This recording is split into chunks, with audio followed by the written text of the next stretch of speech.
In this video, we're going to take a look at how to find the mean and the standard deviation using a TI-84 instead of having to calculate those values by hand. We will also see how to find the first quartile, the second quartile, and the third quartile. And so that's what I plan to show you in this video. Trying to think for the first three chapters, I think those are really the only things that you'll want to use a calculator to help you find. So the first task is to take your data set and input it into the calculator. And the way you do that is you store your data set as a list in a TI-84.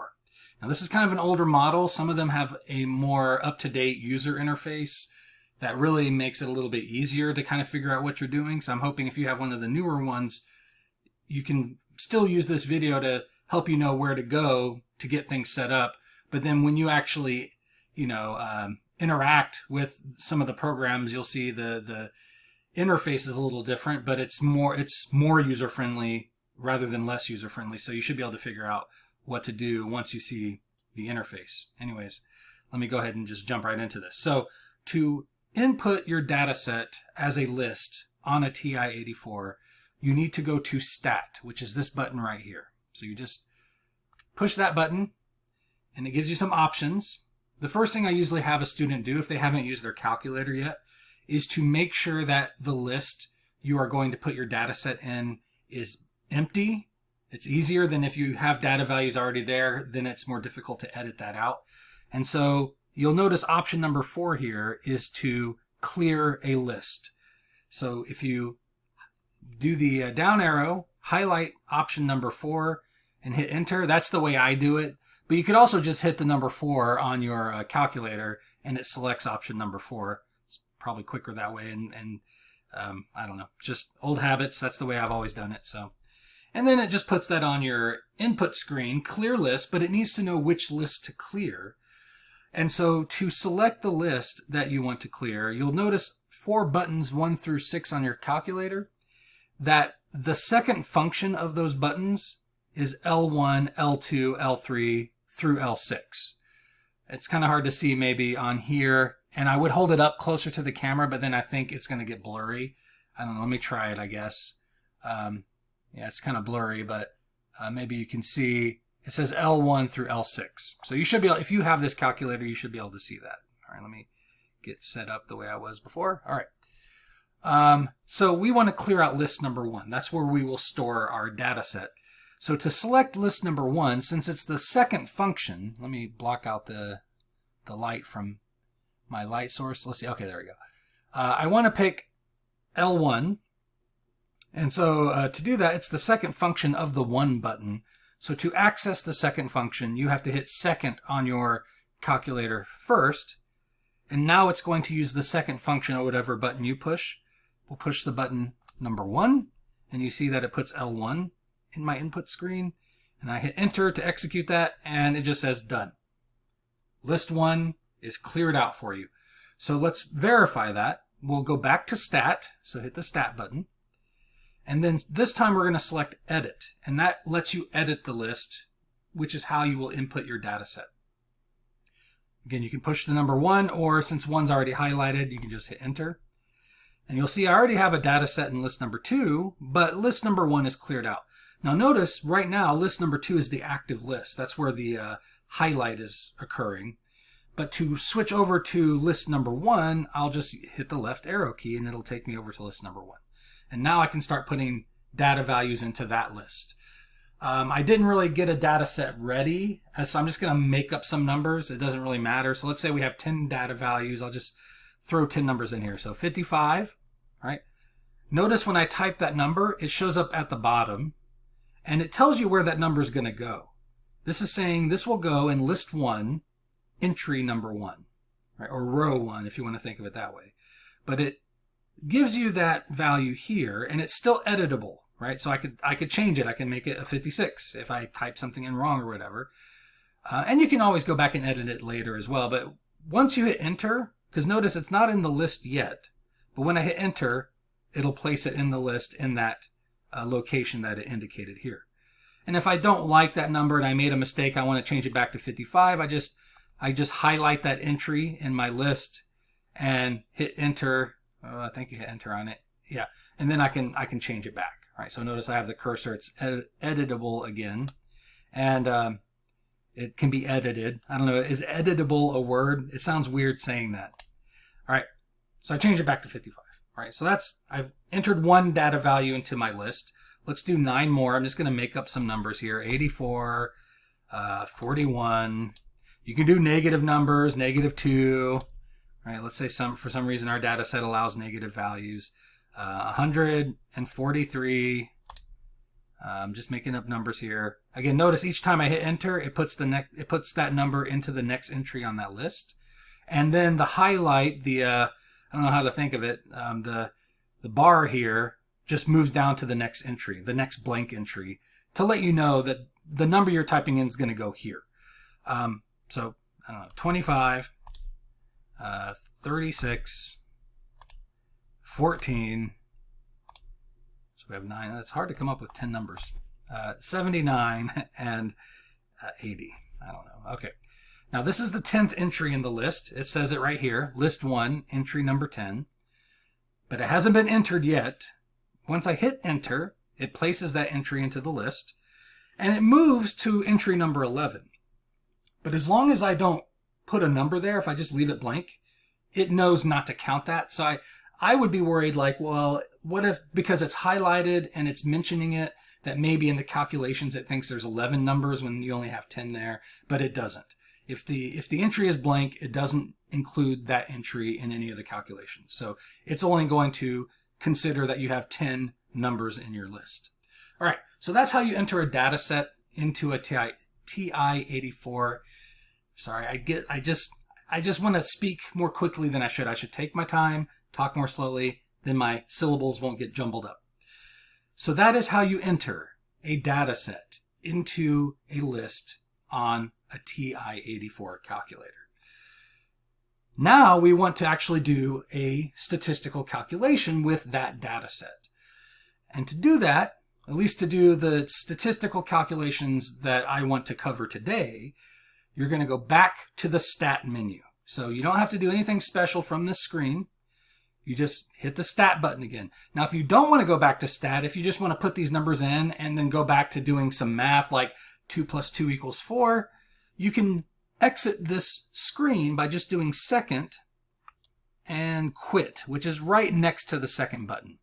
And that just takes you right back to the main screen, the home page, if you will. Right? But you don't have to go there. If you just want to go straight to your statistical calculation, you hit the stat button. And it brings you back to that same menu that we just used to get to the list, right? And now that we have our data values stored in the calculator, to do the calculation that we want to do, we actually want to switch to a different menu. So you'll notice across the top, there are 3 different menus available. These are like tabs. And in more modern versions of the TI-84 calculator, they might actually look like tabs instead of just like words across the top.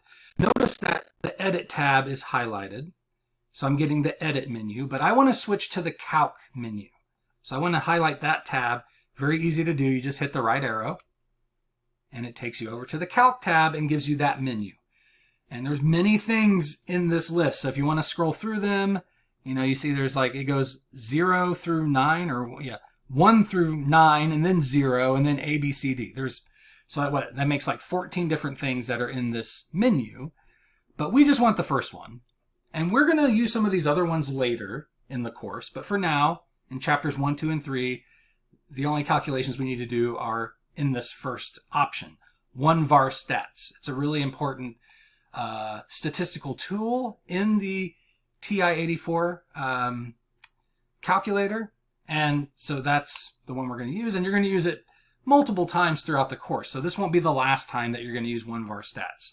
Anytime you want to find the mean of a data set or the standard deviation or a couple of other things that you're going to see on here, this is the go-to tool. Even if I try to talk slow, I still can't seem to talk right. I don't know what it is about.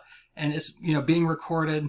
I don't know if that has something to do with it, because I feel like I'm saying tool funny, which I normally don't, but I did earlier, and I don't know why. But if I was in class, I wouldn't say it that way. Anyways, hit enter or press the number 1 to choose that option. I just hit enter. And we go back to our input screen. One of our stats gets copied in there for us, but we have to let it know what data set to do the one var stats on. And so we have to put list number 1 again, just like we did for clear list. So we do second and button number 1, and that gives us L1 on our input screen. So it's going to do one var stats on list number 1, and then you just hit enter, and you get this set of results. And the first result that you see is X bar. I'm sorry, it's a little bit hard to see, at least on my screen. Maybe on the video it'll be easier to see. The mean, right? Remember, X bar is the symbol that represents the mean of the data set. The fact that they're calling it X bar means they're assuming it's a sample, because remember, we use mu for a population. But whether it's a sample or a population, the mean is calculated the same way either way.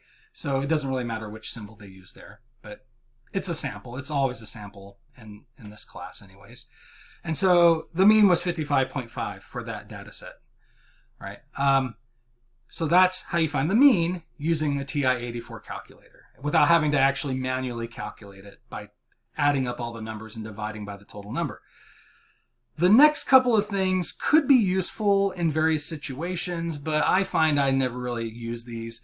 Now, if you wanted to calculate the standard deviation, there's a special formula for that where, for example, the sum of the data values squared would actually be a relevant number. It'd be a relevant calculation that you might want.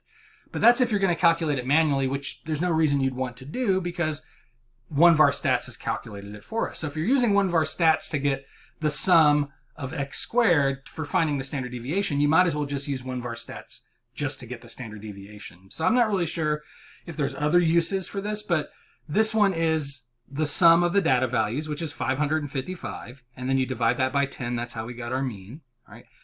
This is the sum of the data values squared. Again, there might be other reasons why that might be a useful number to know. And then the next two here are standard deviations. We have S of X and we have sigma of X. So the reason there's two different standard deviations here is because one is the sample standard deviation. The other is the population standard deviation. So remember, for population standard deviation, the symbol we use is the sigma symbol. But for a sample, we just call it S. So sample standard deviation is just the S. And as I just mentioned, 95% of the time in this class, nearly 100%, so even 95% is probably an underestimate, we are working with samples. We never have the data values for every member of an entire population. It's just not, it's not a realistic scenario that you would find yourself in real life. And in this class, it'll be the same. That most of the time when we're working with data, it's going to be a sample from a population, not the entire population itself. And so almost always you're going to want to use S and not sigma. So you can kind of ignore that bottom one for the most part. SX is the standard deviation that you would want to use. And it's 42.3877. So that's how you calculate the standard deviation using the TI-84 one var stats. I say that's how you calculate it, but you're not even calculating it. You're just letting the calculator do it for you, right? And so it's a big time saver because calculating it yourself, you know, if you took my class, we actually went through that exercise and you can see it's a fairly tedious exercise. Even for 10 data values, it takes a while to put that calculation together. So this using one var stats saves you a lot of time and errors, right? Because when you're doing a tedious calculation, there's a lot of opportunities to make little errors here and there, and you end up with the wrong answer.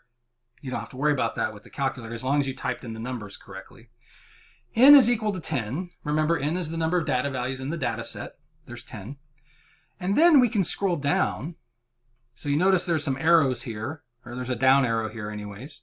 That's telling you there's more information if you want to scroll down, but you can't do that if you start typing things into the calculator again. So if you start doing more calculations, if you do 2 + 2 = 4 here, that list is no longer active. You can't scroll through it anymore. So make sure you scroll through it, get the numbers you want out of it first before you start punching other numbers into the calculator, because then it's not accessible anymore. Of course, it's not that hard to get back. You just go back to one var stats and run the calculation again.